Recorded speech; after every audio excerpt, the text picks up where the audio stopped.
सभी को नमस्कार। एक्यूरेट योगा फैमिली में आप सबका स्वागत है। और जैसे कि आप जानते हैं कि यहाँ पर हम सक्सेस स्टोरीज को शेयर करते हैं, जिनकी बड़ी मेहनत से जो अपने सरकमस्टांसेस से होते हुए जो अपने मुकाम तक पहुँचे हैं, उन्हीं को हम यहाँ पर स्टोरीज के थ्रू आपके सामने सामने प्रस्तुत करते हैं। तो आजकल हम देख रहे हैं कि लड़कियां भी किसी से कम नहीं हैं। वो भी विपरीत परिस्थितियां हों, चाहे उनके फेवर की परिस्थितियां हों, वो भी लड़कों से कहीं ना कहीं compete करती हुई नजर आती है। तो इसी श्रृंखला में आगे हम आज आपसे मुलाकात कराते हैं मनिका गुप्ता जी से। मनिका गुप्ता जी, आपका स्वागत है एक्यूरेट योगा फैमिली में। Thank you. अब आप मनिका जी बताएं अपने बारे में कि आपने अपने योग का सफर कैसे शुरू किया। हेलो एवरीवन, मेरा नाम मणिका है एंड मेरा सफ़र काफ़ी अच्छा कह सकते हैं, काफ़ी चेंजफुल और बहुत कुछ सीखने को मिला इस सफ़र में। मेरी साइंस स्ट्रीम थी, मैंने बीएससी बायोटेक्नोलॉजी से किया हुआ है अपना। फिर उसके बाद मेरा एमएससी है, पतंजलि से मैंने किया है एमएससी। फिर उसके बाद मैंने बीटीसी किया है। BTC means? BTC bachelors teacher training है, यूपी में होता है। ओके। एंड डीएलएड अब उसको बोलते हैं। अच्छा। तो वो मैंने किया। फिर कुछ मतलब मैं बहुत सर्टेन नहीं थी कि हाँ, मन में तो था हमेशा से कि हाँ कुछ अच्छा करना है, क्योंकि योगा वाली फील्ड मेरे लिए, मैंने कभी लाइफ में योगा नहीं किया था। जब मैंने एमएससी में एडमिशन लिया तब मैंने फर्स्ट टाइम योगा किया। ओह। तो फिर धीरे धीरे अच्छा लगने लगा कि हाँ, हेल्थ बेनिफिट्स भी हैं इसके, बहुत सारे हेल्थ बेनिफिट्स। थोड़ी बहुत प्रॉब्लम्स भी थी मुझे सर्वाइकल बहुत ज़्यादा था, एक्सट्रीम लेवल पे था मुझे सर्वाइकल। ओके। तो मैंने कोई मेडिसिन वगैरह नहीं ली सर्वाइकल की, मैं योगा से ही मेरा सही हुआ। और आज का टाइम में टचवुड मुझे दोबारा हुआ नहीं सर्वाइकल की प्रॉब्लम।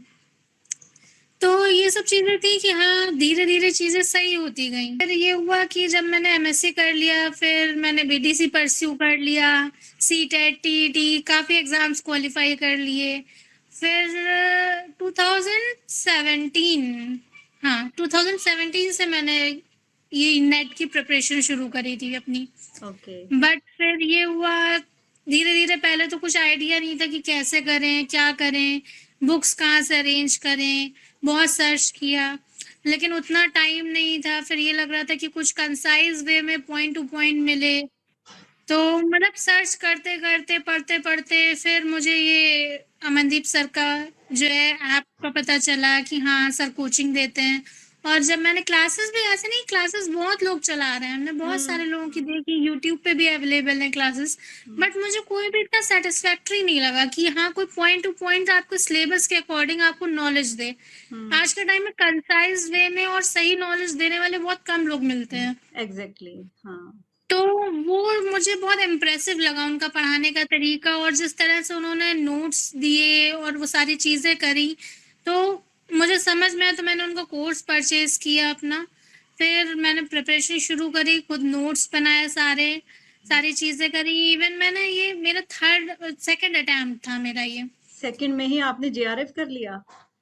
सेकेंड अटेम्प्ट, और वो भी आपका ये फर्स्ट अटेम्प्ट में, मैंने 3 बार फॉर्म फिल किया। फर्स्ट अटेम्प्ट में तो मैंने छोड़ ही दिया था, एग्जाम ही नहीं दिया था बिकॉज मेरी शादी थी। अच्छा। तो हाँ, फिर मैंने छोड़ दिया था फॉर्म, एग्जाम ही छोड़ दिया था। मेरे अंदर में थोड़ा सा एक होता है ना लड़कियों के साथ में, थोड़ा सा वैसा हो जाता है माहौल अजीब सा। हाँ, तो फिर मैंने छोड़ ही दिया, मैंने कहा चलो देखा जाएगा।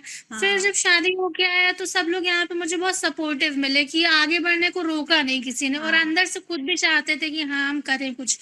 तो जब मैंने सेकेंड टाइम में फॉर्म फिल किया नेट का, जेआरएफ का, तो मैंने पढ़ा नहीं था बिल्कुल भी। मैं प्रेग्नेंट थी उस टाइम पे।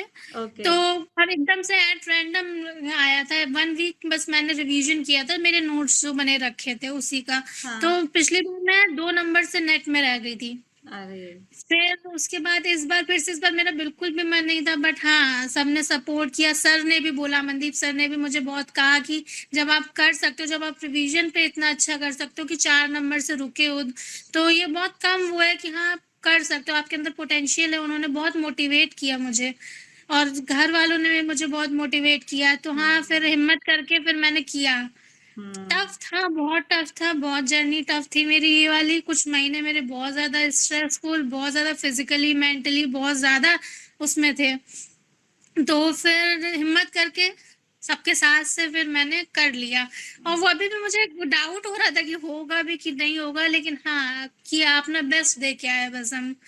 और हाँ। हो गया, जेआरएफ भी हुआ और नेट भी हुआ, दोनों चीज़ें हो गई। बिल्कुल, आपने इतना मतलब पढ़ा ना कि जो इस हालत में जो प्रेगनेंसी की हालत है और ख़ास तौर से डिलीवरी डेट जब नज़दीक हो तब इस बस केस में आप पढ़ाई करते हो और बड़ा बेबी टफ मेरा होता है। बेबी मेरा हो गया था, फ़ेब में ही तो था एग्ज़ाम। हाँ। बेबी हो गया था, 1 मंथ का था मेरा और सी सेक्शन हुआ था मेरा। और फिर बस और कहते बहुत। हैं कि उसमें पढ़ाई वग़ैरह भी ज़्यादा नहीं करनी चाहिए, तो घरवालों की भी हाँ, रिस्ट्रिक्शंस रहती होंगी कि नहीं आप ज़्यादा देर मत वही तो। बैठिए। पढ़ता था, थोड़ा बहुत रेस्ट्रिक्शंस होती थी, लेकिन फिर भी मैं लगी रहती थी तो कि हाँ, मनिका जी नहीं करना है। बिल्कुल। मनिका जी आप बहुत बहुत सारी गर्ल्स के लिए प्रेरणा बन सकते हो, बहुत सारे। इसीलिए स्पेशली हम आपके पास आए हैं कि आप अपने एक्सपीरियंस बताएं कि देखिए जितनी अगर आपकी इच्छा शक्ति है तो कोई नहीं रोक सकता, कोई बस परिस्थिति आपको नहीं इच्छा रोक शक्ति सकती। होनी चाहिए आपके पास में, बहुत ज़रूरी है इच्छा शक्ति का होना। क्योंकि कोई परिस्थिति आपकी बाधा नहीं बन सकती है फिर। नहीं तो बन सकती है फिर। स्पेशली देखिए हम इसीलिए आपसे मिलने के लिए आए कि आप अपने अनुभव शेयर करेंगे तो शायद उन लड़कियों को हिम्मत मिलेगी जो 1-2 बार या बिल्कुल। 3 बार में हार मान जाती हैं।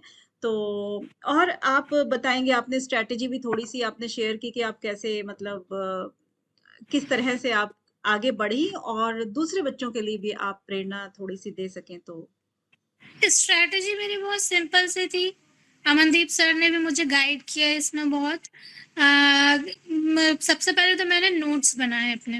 हुँ, जितना उन्होंने उनके वीडियोस थे, जितने भी लेक्चर्स थे, भले ही मैं मेरे पास इतना टाइम नहीं रहता था, कई बार ऑब्वियस सी बात है काम में और थोड़ा बहुत रहता ही है, तो मैं उनके रिकॉर्डेड वीडियोस देख लेती थी जब मुझे टाइम मिलता था। लेकिन मैं जितनी भी वीडियोस, एक वीडियो देखी है तो उस एक वीडियो का मैं नोट्स बनाती थी तुरंत का तुरंत। हुँ, हुँ, पूरे-पूरे उनके नोट्स मैंने कॉपी किए, सारे नोट्स सब पूरे पेपर 2 का जितना भी उनका था, सारी एक-एक पॉइंट मैंने लिखा, हैंड हुँ, रिटन लिखा, फिर हुँ। मैंने उसको पढ़ना शुरू किया। और फिर मतलब पढ़ते-पढ़ते फिर वही है कि आप जितना रिवीजन करोगे, जितना पढ़ोगे, उतना ज़्यादा आपको वो चीज़ समझ में आती है। कोई क्वेरी होती है तो मैं सर से डिस्कस करती थी, वो तुरंत क्वेरी, सबसे अच्छी बात कि सर हमेशा अवेलेबल रहते थे, कोई भी क्वेरी हो तुरंत वो सॉल्व करते थे। हुँ, उन्होंने अपने स्टूडेंट्स पे बहुत ध्यान दिया, अगर कुछ भी होता था, छोटी से छोटी भी चीज़ है, तो वो तुरंत सॉल्व करते थे। ये नहीं है कि हम नहीं, अभी नहीं कर पाएँगे या थोड़ा टाइम आप मुझे दीजिए। वो तुरंत टाइम निकाल के, अगर वो बिज़ी भी हैं, तो टाइम निकाल के उस क्वेरी को सॉल्व करते थे। हुँ, तो हुँ, सबसे बड़ी चीज़ है कि वो मेरे जो गाइड हमें मिले, वो भी बहुत अच्छे थे। हुँ, हुँ। केवल खाली पढ़ने से भी नहीं हो जाता, एक सही डायरेक्शन में आपकी पढ़ाई होनी चाहिए, तब आप जो है उस चीज़ को ज़्यादा अच्छे से और ज़्यादा इफ़ेक्टिवली आप उस चीज़ को कर सकते हो। एग्ज़ैक्टली हाँ। और जो जी, आपने एमएससी किया पतंजलि योग सूत्र से ना पतंजलि पतंजलि यूनिवर्सिटी से। योग यूनिवर्सिटी से, है ना? जी, जी, पतंजलि जी, यूनिवर्सिटी जी। से किया था। तो जी, उसमें भी आपको कुछ ऐसा लगा होगा कि इंटरेस्ट पैदा हुआ होगा कि योग फ़ील्ड में एक्चुअली क्या है? नहीं तो जी, बहुत जी। बार ऐसा होता है कि ओपन से हम लोग एमए वग़ैरह कर लेते हैं तो बहुत ज़्यादा टेक्स्ट से उसका बहुत इफ़ेक्ट होता है, आप रेगुलर किसी चीज़ को करते हैं और आप अगर डिस्टेंस मोड में करते हैं, तो बहुत इफ़ेक्ट पड़ता है इन चीज़ों का। जैसे मेरा क्या था, मैंने तो कभी योग किया ही नहीं था लाइफ़ में, हुँ, कभी नहीं किया था। मेरे जो स्ट्रीम थी वो भी बीएससी बायोटेक्नोलॉजी रही, तो हुँ। बिल्कुल एक कहते हैं ना कि ड्रास्टिक अपोज़िट चेंज था डायरेक्शन मेरे है। लिए, बहुत ही ज़्यादा ड्रास्टिक चेंज था। और हाँ। मैंने कभी हिंदी हिंदी तो मुझे पसंद ही नहीं थी, हिंदी, संस्कृत तो कभी नहीं पसंद रही। इंग्लिश मीडियम से मैं पढ़ी हूँ, तो मुझे कभी नहीं अच्छी लगी कि हिंदी लिखना, संस्कृत पढ़ना, ये सब चीज़ें मुझे कभी नहीं अच्छा लगा। लेकिन हाँ, जब उस चीज़ को अपनाया, वही चीज़ होती है ना कि आप अगर किसी चीज़ को अपनाते हो दिल से, तो वो चीज़ आपको खुद आती है अंदर खुद से। आ जाती तो है। वही है कि मैंने उस चीज़ को अपनाया और मैं उस चीज़ में अच्छा कर पाई। एमएससी भी मेरा फर्स्ट डिवीज़न में हुआ, जो चीज़ मुझे उम्मीद नहीं थी कि हाँ, मैं कर पाऊँगी। वेरी नाइस तो हाँ। वो चीज़ हुई, अपनाया और अपना बेस्ट दिया बस। हुँ, हुँ, हुँ। और सीखने की चाह थी कि हाँ, अगर कुछ है नया, कुछ चैलेंजिंग है तो क्यों नहीं कर सकते हैं? बिल्कुल कर सकते हैं। बिल्कुल, बिल्कुल, बिल्कुल। तो ये वाली चीज़ थी। हुँ, हुँ। तो ये जो आने वाले बच्चों के लिए आप कुछ सजेस्ट करना चाहेंगी? कोई सलाह ऐसी है जो देना चाहेंगी? सलाह बस मेरी ये रहेगी कि अपने ऊपर विश्वास रखिए। कभी अपने आप को कम मत समझिए किसी को, क्योंकि बहुत लोग होते हैं जो आपको ऐसा नहीं कि जर्नी में आपको सारे अच्छे लोगों का ही साथ मिले। बहुत सारे ऐसे लोग होते हैं जो आपको डाउन करने की कोशिश करते हैं, जो आपको भरोसा नहीं करते हैं आपके ऊपर कि आप कर भी सकते हो ये चीज़। तो अपने ऊपर सबसे पहली चीज़ है कि अपने ऊपर विश्वास करिए। हुँ। अपने ऊपर विश्वास करिए और दूसरी चीज़, अगर आपने किसी को मेंटर को चूज़ किया है अपने लिए, तो आप उस पे भी बिलीव करिए। हुँ, हुँ। क्योंकि अगर आप बिलीव नहीं करेंगे तो आप आगे नहीं बढ़ पाएँगे। तो एग्ज़ैक्टली। बिलीव करिए और अपना 100% दीजिए। हुँ, हुँ, हुँ। क्योंकि हर किसी के अंदर कैपेबिलिटी होती है, चाहे वो कितना भी हो, कितनी भी चीज़ें स्ट्रगल्स हो, हर एक इंसान के अंदर एक कैपेबिलिटी होती है, किसी भी सिचुएशन में अपना बेस्ट देने की कैपेबिलिटी हर किसी के अंदर होती है।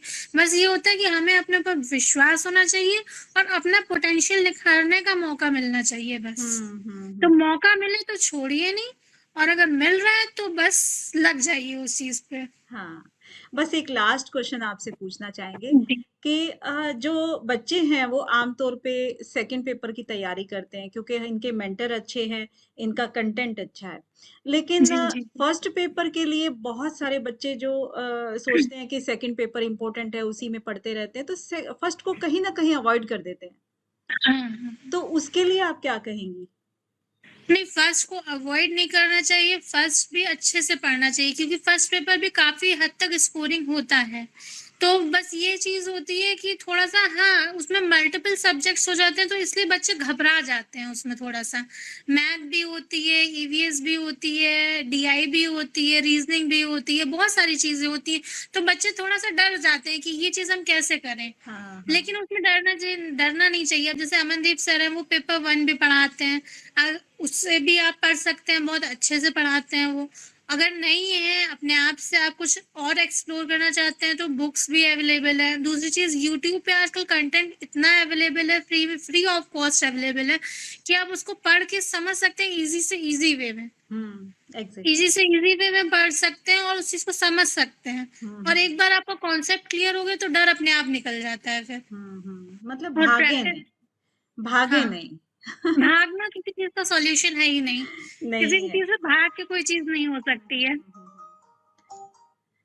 तो यही होता है कि भागना नहीं है, ये की पॉइंट है, ये जी, अपना देखें क्योंकि भागने से किसी भी समस्या का हल नहीं होता है। नहीं तो हो सकता है। हाँ, तो इसीलिए मेहनत करें, पेपर 1 को भी उतना ही टाइम दें जितना पेपर 2 को आपने दिया है, इतना ही बिल्कुल, इंटरेस्ट आपको बिल्कुल। थोड़ा-सा पेपर क्योंकि पेपर 1 क्या है आपका सारा जनरल एप्टीट्यूड है। ये जी, जनरल जी। चीज़ें हैं जो सबको आनी चाहिए। सबको जहाँ भी आनी आप जॉब चाहिए। करेंगे, ये एक जीके है एक तरह से जनरल नॉलेज है जो जी, कि जी, आनी जी। ही आनी चाहिए। तो इसीलिए रखा भी गया है। ओवरऑल डेवलपमेंट आपका मेंटल लेवल पे आपका पूरा वो चेक करते हैं ना कि आप उस चीज़ के लायक हो कि नहीं हो। हुँ, हुँ। तो वो जनरल भी चेक करते हैं और आपका सब्जेक्टिव तो जो होता है वो है ही है वो आपका। है उस पे ही। तो कमांड होगी ही होगी। हाँ, हाँ। तो आपने बहुत सबका हौसला अफ़ज़ाई भी की है और सबको अच्छी शिक्षा मतलब एक तरह से रास्ता भी दिखाया है। तो जी। मनिका जी आपका बहुत-बहुत शुक्रिया और आने वाले भविष्य के लिए हमारी आपकी सबकी शुभकामनाएँ आपके साथ हैं। थैंक तो यू सो मच। धन्यवाद मनिका जी। Thank you. नमस्ते। नमस्कार।